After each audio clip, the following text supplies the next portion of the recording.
It's still light, still daytime. The sun has not yet set. Jesus has just been to the synagogue in Capernaum, where he taught with authority, and then performed his first public act. He had authority they had never seen before, and then to show what that authority looks like in practice, he calls an unclean spirit out of a man who was also there with everyone else at worship. Immediately after, Mark is so frantic in his telling of the story, but it matters that it's still the Sabbath. Immediately after, Jesus goes with his brand new disciples, Simon, who's so new that he hasn't even got his new name yet, his brother Andrew, and also James and John. They'll go back to Simon's house, where they discover Simon's mother-in-law, who's in bed, ill with a fever. It's probably important to say just a little bit about how houses were arranged in Jesus' time, because I think we probably imagined that they were, well, like ours, with lots of separate rooms. From childhood now we value our private spaces, places where we can spend time alone in our room. But life just wasn't like that in Jesus' time. People lived in one or two rooms, much like we did until fairly recently in our history. Houses were open plan. That meant privacy, as we understand it, just didn't exist. People lived in community. Extended families lived together. If people were rich, they might build homes together, next door as the family grew. But in the main, people lived all together in one place. That has lots of interesting implications, not least the problem of infection control. We've grown used to the language of self-isolation in order to stop the spread of disease, but that wasn't a practical option in those days. Contagious diseases were a huge problem, and the only way to do something about it was to banish sick people. They were sent away. And because there were very few effective treatments, something like a fever could be, and still is, very, very dangerous. At once, they tell Jesus about her. Again, the urgency, at once. But that begs a question, why? Why did they tell Jesus? He hasn't healed anyone who has been sick like this. So what is it they are asking for?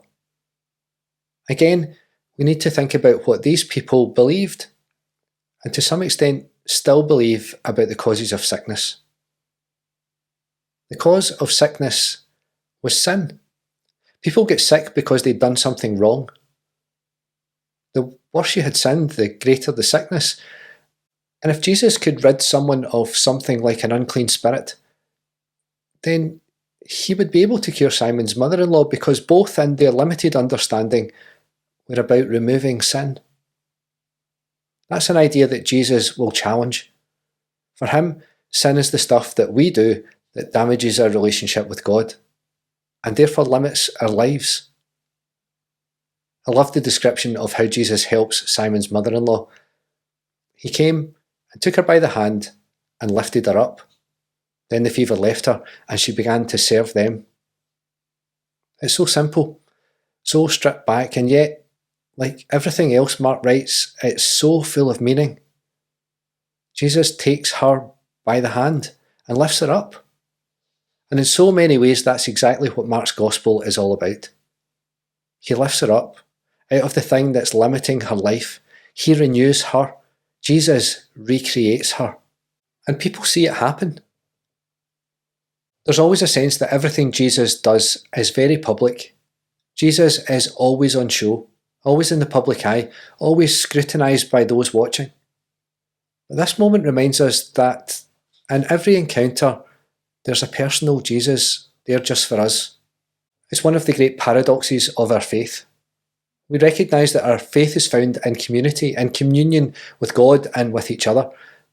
But at the same time, our faith is personal. Personal because our relationship with Jesus is ours. That's personal, but it suggests that our faith is never private. It doesn't matter how many others are present. Jesus is there for each person. And as Simon's mother-in-law reaches out, through the touch of faith, she is restored to life. It quickly becomes obvious the wagging tongues have been very busy. The Sabbath is not over when the clock strikes midnight, but when the light begins to fade, when dusk comes. They've been waiting for the night to come, and as the sun sets, people start to arrive at the house, all looking for Jesus. They want freed from all the pain that they've become used to, the pain that they have carried for too long. And Jesus does the same for each of them, the same as he did for Simon's mother-in-law. He meets their needs. He lifts each one of them up. The sick are healed, the unclean spirits are driven out and silenced. Each person gets what they need from Jesus, because to him, each of us is somebody precious. Each of us is an individual with our own hopes and dreams, our own problems and issues, our own joys and sorrows. We should never presume to know what someone else feels. Even if we wanted to, you couldn't walk in my shoes and I couldn't walk in yours. Our experience is unique. It's ours and ours alone. But that never means that we are on our own. Jesus attends to each of the people gathered there in turn. He treats each of them with compassion and dignity. But it's exhausting for Jesus. It takes its toll. So early in the morning, while it was still dark, Jesus gets up and goes to a deserted place to pray, to enjoy the silence away from the clamour and demands of the crowd. Again and again we see Jesus do this, taking time out to recharge, to reconnect with God.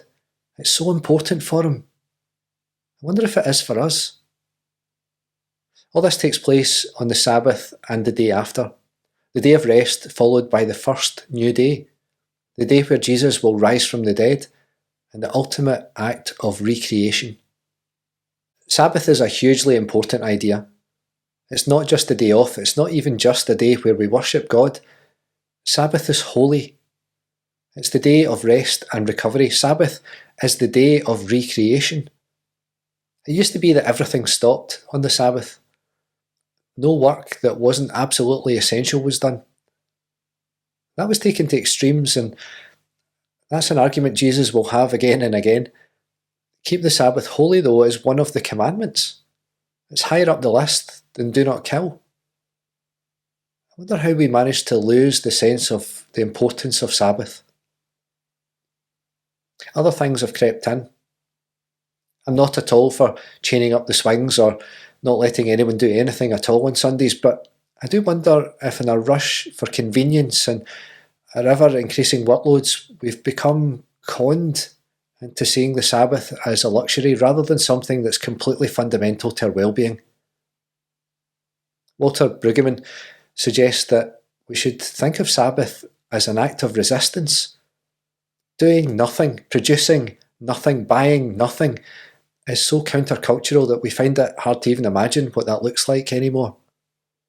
Practicing Sabbath is standing against everything the world tells us is important and choosing instead to focus on what God tells us is important.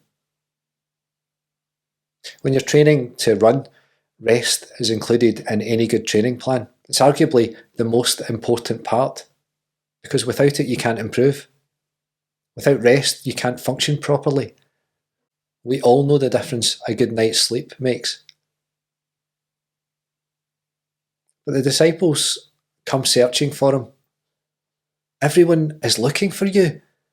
They want more miracles. They just can't get enough of what Jesus has to offer. Their need is so great. Their burdens are so heavy.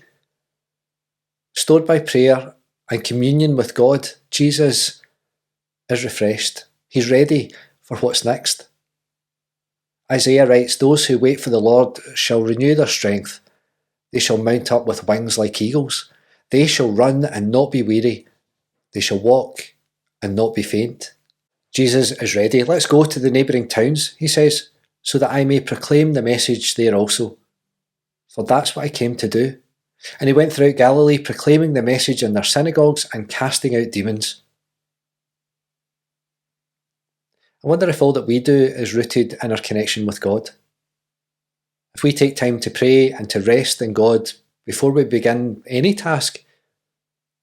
On this last Sunday of Epiphany, perhaps this should be our realisation. that the authority Jesus has is God's. The strength Jesus has is through God. The good news Jesus proclaims is about God. And all of that is so that we can restore our relationship with God, so that we can be renewed and lifted up into the life that God wants for his life in all its fullness.